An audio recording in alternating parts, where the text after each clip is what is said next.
right, so the code generation is completed. We can stop this for now and go to our terminal and then run it from here. npm run dev. This is the website automatically open in that browser. Let's open it in Arc in this browser. So this is the website it generated, literally with one prompt with all those 15 tasks. It has some CSS animations, the era section, all of the text and everything is generated literally by one prompt. And what I wanted to explain in this by generating this um, little project, this little landing page, was not to show you how to make a landing page, even it is mobile responsive. You can see it's working perfectly fine. But the main idea was to show you Taskmaster with cursor, because we are going to build a very detailed web application anyways with Claude Code. Before going to Claude Code, I didn't want cursor to be left behind. But besides cursor, there is another one that's really nice. It's called Windsurf. I've been using Windsurf as well. But the experience that I had when comparing Windsurf and Cursor, Cursor was a better choice, but it's exactly the same experience with the same drop-down of all these models that you can select and chat window on the left side and files here, and then you can run things in here. The fact that we want to build the entire web application with Claude Code is because Claude Code is gaining a lot of popularity lately, and there is no the popularity did not come there without a good reason. And when I tried it myself, I also really liked it. Especially, I'm someone personally always doing things with terminals, and Claude Code being this terminal level. Um, it's a CLI product.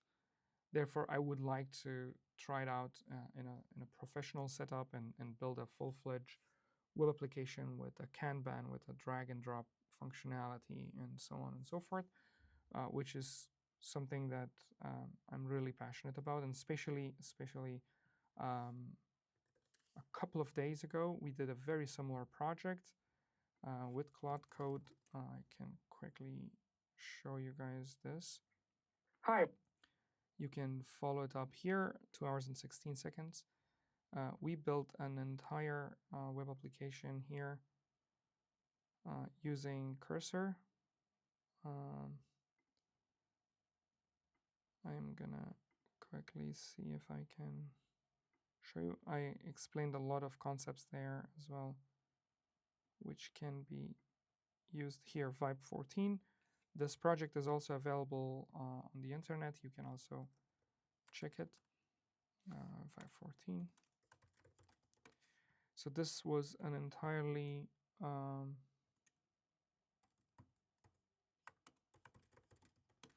this project was entirely done using vibe coding methods, and all of that is recorded in those 2 hours long vibe coding session masterclass.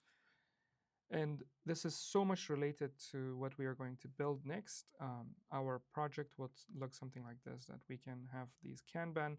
As soon as we fill a form, we see a card in here, and then we can edit the titles and information, like the names of the people that who filled the form, and so on and so forth. Like, this is just an example of showing vibe coding for that entire 2 hours.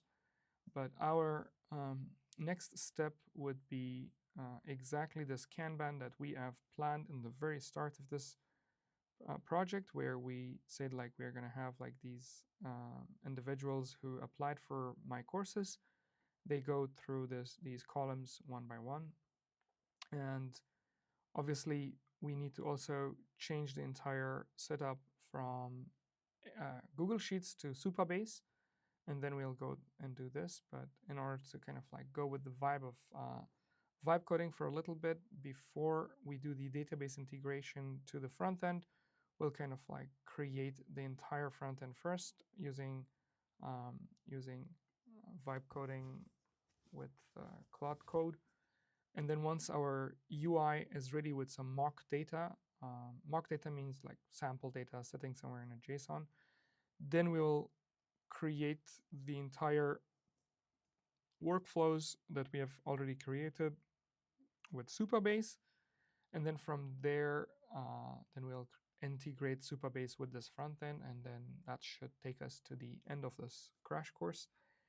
The next videos are going to be really interesting. Therefore, I'm super passionate and interested about the next videos. See you in the next video.